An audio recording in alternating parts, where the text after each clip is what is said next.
What's up, my precious little papayas? This is Rob from Gay Guy Plays, and today on this snapshot, we're going to be taking our first look at the Kuva Hind and how it stacks up to the Tiberon Prime. Now, I do want to go ahead and reinforce the fact that I accidentally picked this one up with radiation, and that down the line I will be picking up like either a toxin or a heat variant of it. So like I said, this is specifically a first look. Okay, so for those of you guys who are a little bit newer and have absolutely no clue how to get your hands on a Kuva weapon, my favorite way to do it is to run over to Cassini on Saturn, which is a capture mission. Go ahead and do the mission like usual, capture your target, then as you head towards the exit, the lights will flash, and then all of a sudden a Kuva Guardian will pop up. You will see them talking about a subject. A new marker should appear on your screen, which is the Kuva larvaling. Now, before you go into the mission, make sure you are using the appropriate progenitor, which is the Warframe that you're going to use to basically create this larvaling, because they will dictate what type of bonus damage you receive on it. Unfortunately, I forgot that I shouldn't be using Loki and instead one of the toxin progenitors, or maybe even a heat progenitor to do it.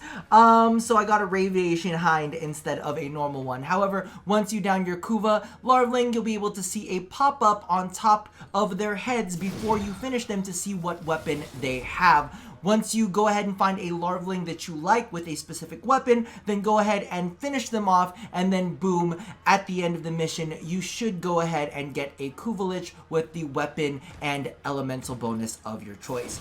Unless you're me.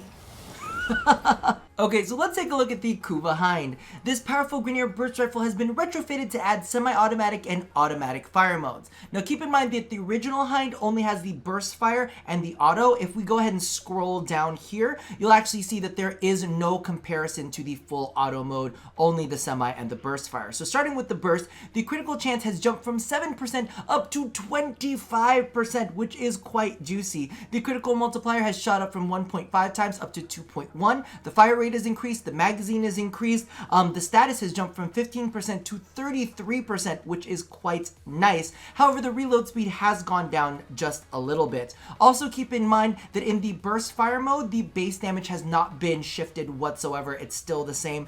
But the IPS is slash leaning, so it pairs quite nicely with the status chance that we have there. Now, moving on to the semi-automatic mode, the critical chance has jumped from 15% up to 37%. So this is a lot more critical leaning because its critical multiplier has gone from 2 times to 2.9 times. And then the status has dropped a little bit from the burst fire mode down to 21%. So again, this is going to be more of a critical powerhouse. However, I do want to put out there that its base damage has been bumped up a bit, which is quite nice. So if you're looking to save a little bit of ammo and you want to pop a few heads, definitely the mode that you want to jump into. Moving along, we have the auto mode, which has nothing to compare to. I did want to go ahead and show that the critical and status has swapped a little bit from the semi-automatic mode. Semi was leaning more towards critical chance, but a little bit off of status. However, it's flip-flopped here. So as you can see, we have a 21% critical chance, which is very similar to the status of the semi, but the status chance has jumped up to 33%. So they've swapped places a little bit. The critical multiplier is only 1.9 times, which isn't terrible, but you know, it is a thing. And then the status chance is 33%, like I had stated. And then its damage is very, very similar to the burst, but it's actually slightly lower in the I and the P, so the impact and puncture, but it's leaning a little bit heavier into slash. So I don't know if you can see that there. Now let's go ahead and take a look at how this all works out. I was playing around with this on stream and testing out a couple different builds, and this is definitely the way that I wanted to go with it. Keep in mind too that this is the radiation variant. Again, I'm kicking myself because I really should have gone with either toxin or fire.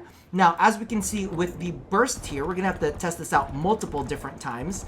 We're doing a pretty good job with leaning into that damage. That was not bad at all. And to be honest with you, I was not excited for the Kuva Hind whatsoever. However, after seeing it perform, I'm like, maybe if we invest a couple liches into this and you know, get some more of the damage boost in there, it would be quite nice. But as you can see, it's tearing through him quite well. So part of me is like, you know what? Not bad. I might have to get the right element, number one, because again, I don't feel like we're going with radiation. A lot of people have stated, like, you know, in the comments before, we're going to swap over to semi, so you can take a look at that.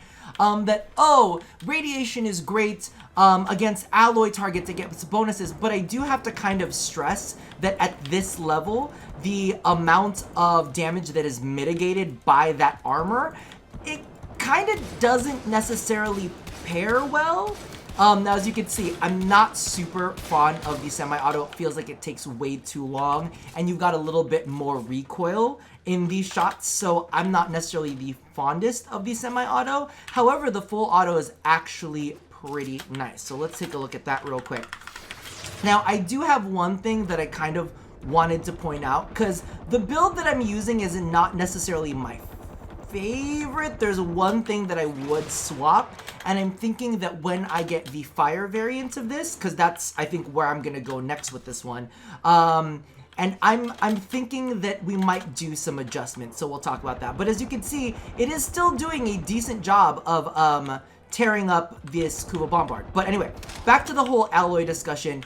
Like, radiation is great if you're taking on lower level alloy targets, but when you're fighting like level 170s, so much damage is mitigated before the bonus damage is applied that it's really not worth it, at least in my eyes. So let's go ahead and do a little bit more semi-auto. As you can see right there, I did have to reload about halfway through. I think my favorite is still Burst. It's nice and balanced with, I believe, like the 25 with the 25% critical chance, and then the 33% status. I think that one's the best of all, because when you go full auto, you do lose a little bit of that critical chance, and you do lose a little bit of the critical damage. So me personally, I think Burst is the way to go for this one. However, while that visual is fresh in your mind, I did want to go ahead and crack out my Tiberon Prime, just so that you can kind of take a look at how that burst compares to this burst, and then we'll go ahead and look at the build that I was talking about. Because, like, this made me want to pick up the Kuva Hind a little bit more, and I'm going to be honest with you. Or, this made me want to pick up the Tiberon Prime a little bit more, and I'm going to be honest with you, I feel like the Tiberon Prime just kind of, like, edges it out a little bit.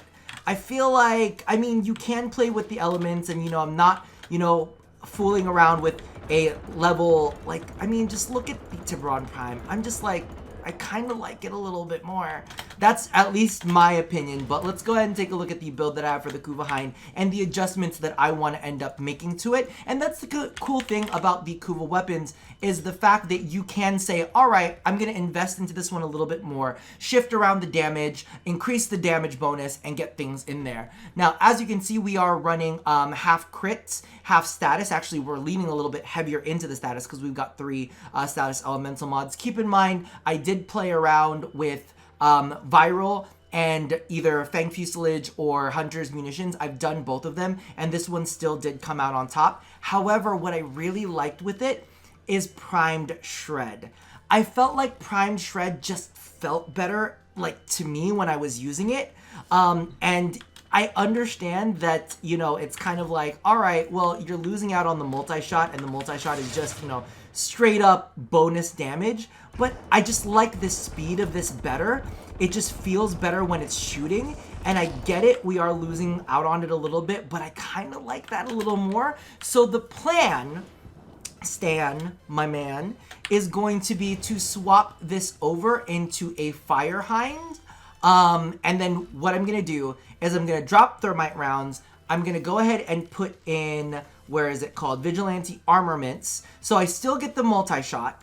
I'll still get the multi-shot in it. And as you can see, it's 96% status chance. And I mean, that's enough, right? We'll have the base fire in there for some armor strip. We won't have the radiation fucking around with the extra procs. We'll have a little bit more of a damage boost, but we'll still be able to armor strip. So that is going to be where my build ends up in the end.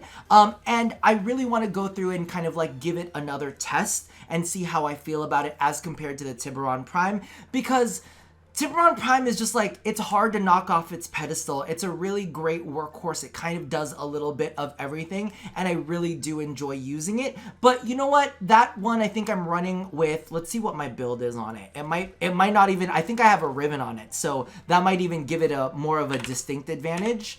And you know what? I think that the Kuva Hind's advantage, yeah, I do have a thing on it. And this one is running more viral slash. So at least this way, if I'm running with the Kuva Hind,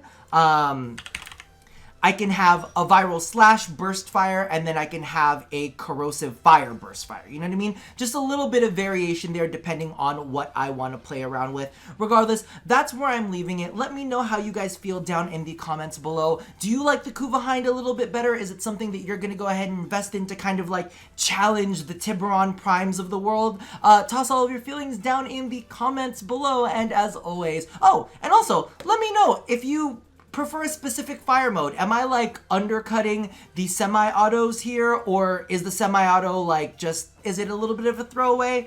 Or is it a secret shiner that I don't know anything about?